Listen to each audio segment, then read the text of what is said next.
ایک سابق top intelligence chief کو 14 سال کی قید بامشقت اور درجنوں سینئر سیاستدانوں کو 10-10 سال کی سزائیں۔ بالکل، اور دوسری طرف فوج کے اپنے ہی اعلیٰ افسران کی حیران کن برطرفی۔ ہاں نا، مطلب ایک اکیلی سیاسی گرفتاری نے ایک ایسا سلسلہ وار دھماکہ کیسے کر دیا جس نے ملکی تاریخ کے سب سے طاقتور عسکری اور قانونی نظام کی بنیادیں ہلا کر رکھ دیں۔ صحیح۔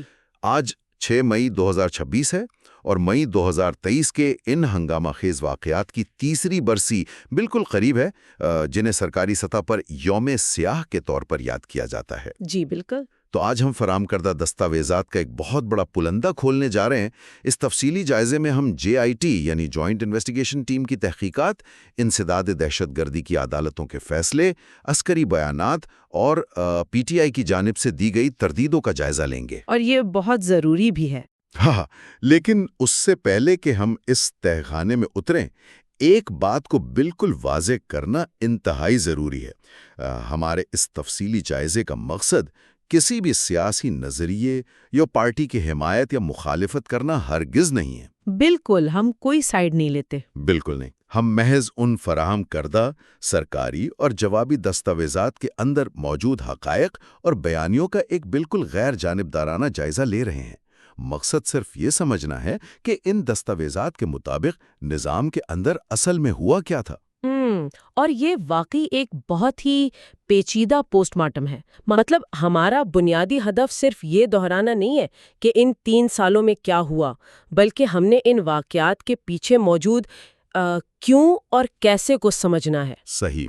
میں بتاتی ہوں، ہم ان قانونی اور ادارہ جاتی میکینزمز کا جائزہ لیں گے جنہوں نے سڑکوں پر ہونے والے مظاہروں کو سنگین مجرمانہ سازشوں اور پھر اتنی بے مثال سزاؤں میں تبدیل کر دیا۔ تو پھر شروعات اس واقعے کی بنیاد سے کرتے ہیں۔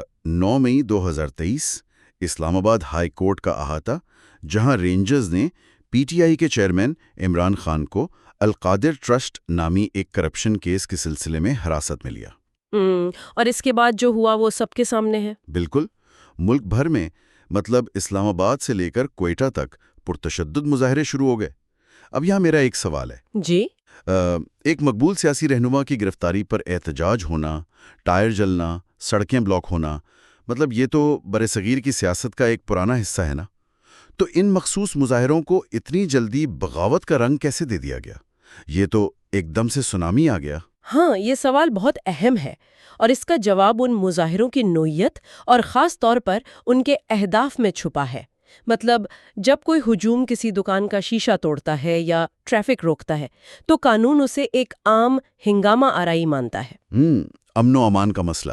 بالکل، لیکن 9 مئی کو جو اہداف منتخب کیے گئے نا دستاویزات کے مطابق، وہ ریاست کی علامتی اور عسکری طاقت کے مراکز تھے۔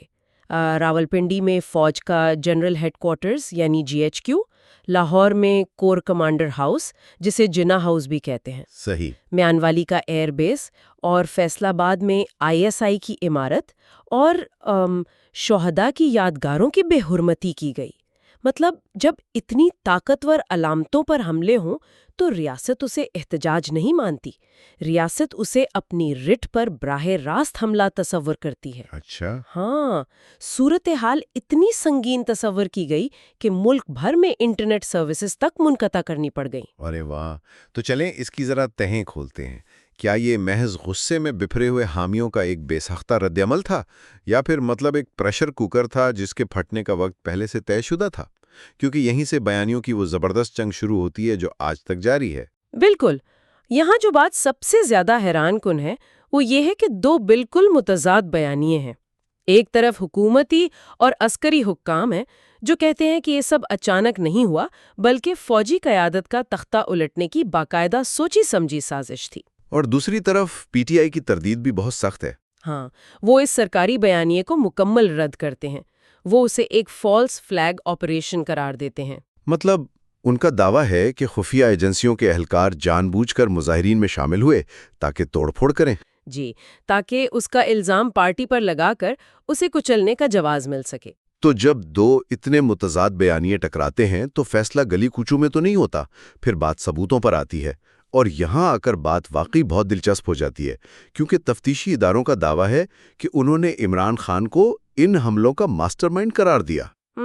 JIT اور حکومتی رپورٹس میں واضح طور پر انہیں اس مجرمانہ سازش کا کلیدی کردار کہا گیا۔ لیکن ذرا رکیں، میں اس کو تھوڑا چیلنج کرنا چاہوں گا۔ جب ہم ماسٹر مائنڈ سنتے ہیں نا، تو ذہن میں ایک انتہائی ذہین، خفیہ ملٹری طرز کی منصوبہ بندی آتی ہے، لیکن ویڈیوز میں جو نظر آ رہا تھا وہ تو ایک بکھرا ہوا بے قابو ہجوم تھا۔ بالکل، بظاہر ایسا ہی لگتا ہے۔ تو کیا واقعی تفتیشی رپورٹس یہ ثابت کر سکیں کہ یہ ایک ہائی ٹیک آپریشن تھا، یا پھر کسی نے غصے میں آ کر ماچس پھینک دی تھی؟ مطلب عدالتوں نے ایک غصے والے ہجوم اور ایک گائیڈڈ میزائل کے درمیان فرق کیسے کیا؟ یہ بہت کلیدی نکتہ ہے، اور اس کا جواب ہمیں ان رپورٹس کے ٹیکنالوجی اور ڈیجیٹل فورینزک والے حصے میں ملتا ہے۔ تفتیشی اداروں اور عدالتوں نے اس بکھرے ہوئے ہجوم کو جوڑنے کے لیے فون ریکارڈز اور سوشل میڈیا کا استعمال کیا۔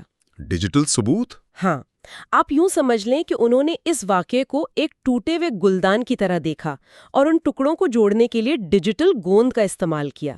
مثال کے طور پر JIT رپورٹس میں 8 مئی یعنی گرفتاری سے ایک دن پہلے کی 157 فون کالز کا ریکارڈ پیش کیا گیا۔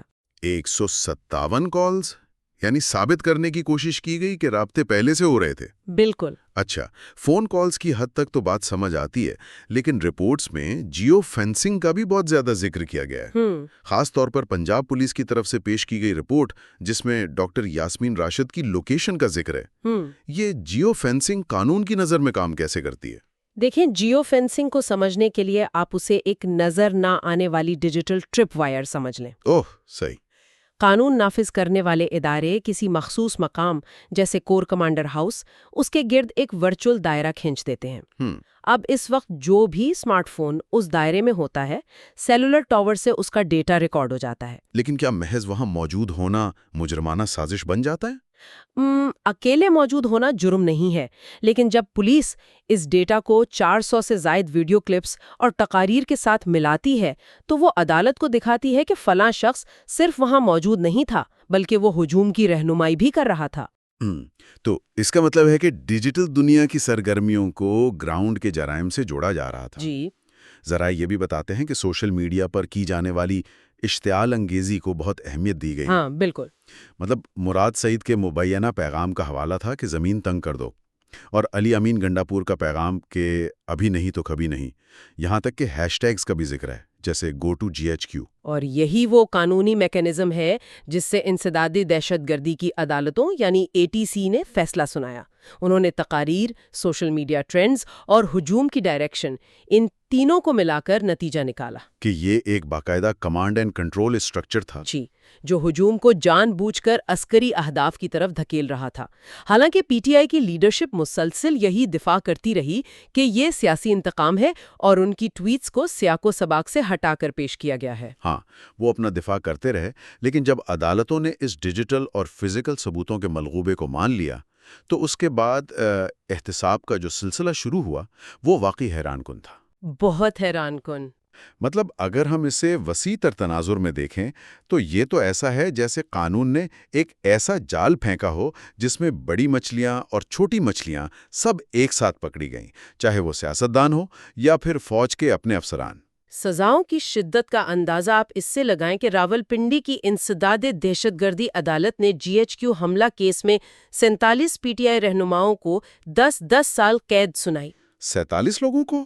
اور ان میں وفاقی اور صوبائی سطح کی بڑی شخصیات تھیں، حماد اظہر، عمر ایوب، زرتاج گل، ڈاکٹر یاسمین راشد، محمود الرشید، شبلی فراز، سب شامل تھے۔ ہاں، مطلب ایک سیاستدان کے لیے 10 سال کی قید کوئی معمولی بات نہیں ہے۔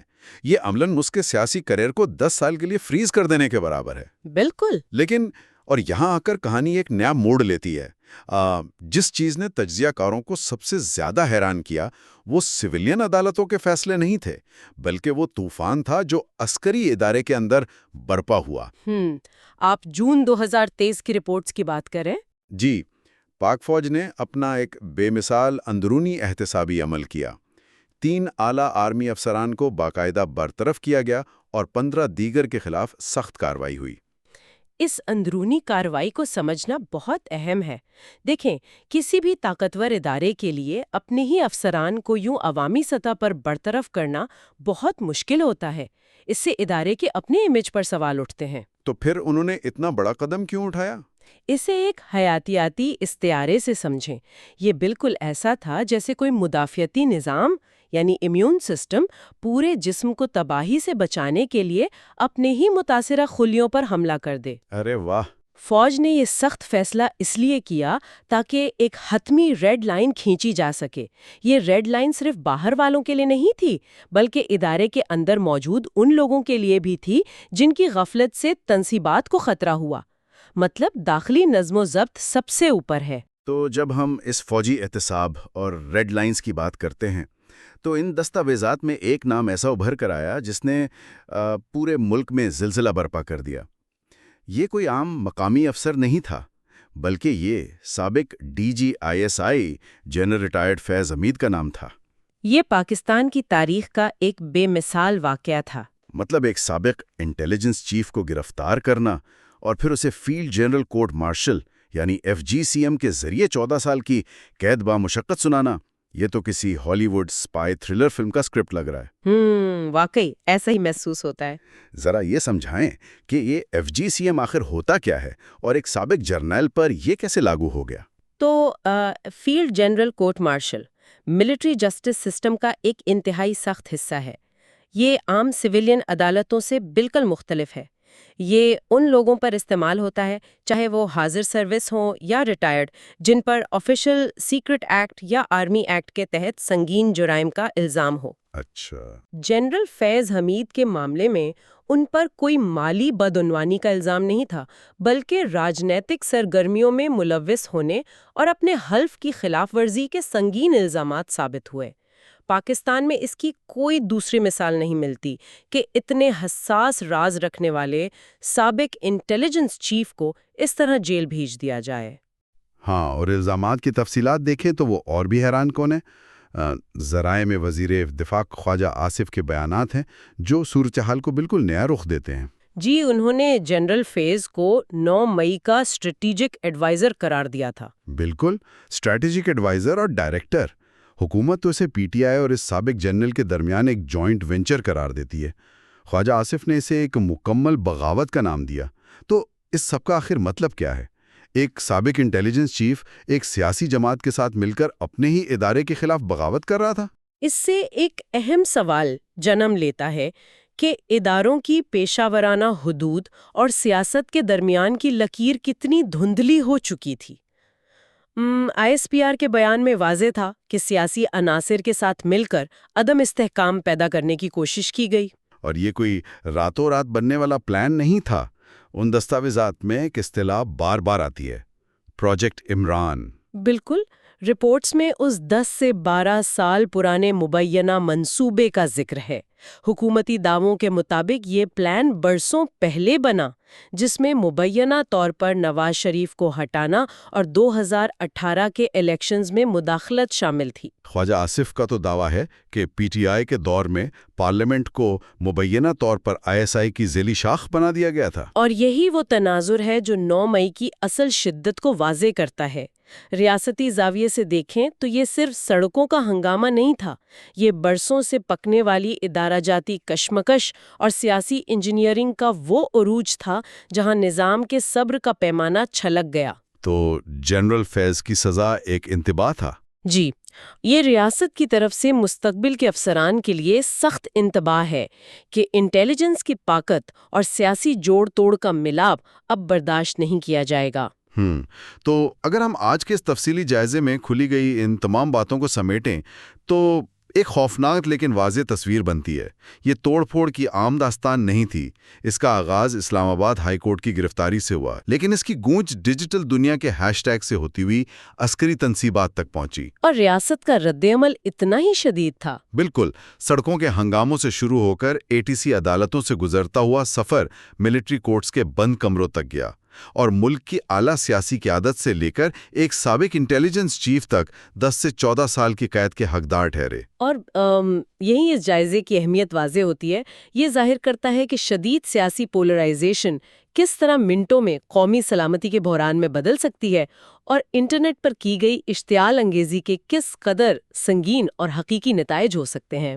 بلا شبہ آج ہم نے انتہائی احتیاط اور غیر جانبدارانہ انداز میں ان دستاویزات کو پرکھا، لیکن ان طویل سزاؤں اور بکھرے ہوئے سیاسی اتحادوں کو دیکھتے ہوئے ایک سوال ذہن میں ضرور آتا ہے۔ جب اس یوم سیاہ کی گرد مکمل طور پر بیٹھ جائے گی تو کیا یہ سخت سزائیں ملک کی اس گہری سیاسی تقسیم کو ہمیشہ کے لیے ختم کر دیں گی، یا پھر اس دبی ہوئی دراڑ کے نیچے لاوا پکتا رہے گا جو مستقبل میں کسی نئے اور شاید زیادہ تباہ کن سیاسی آتش فشاں کی صورت میں پھٹ پڑے گا؟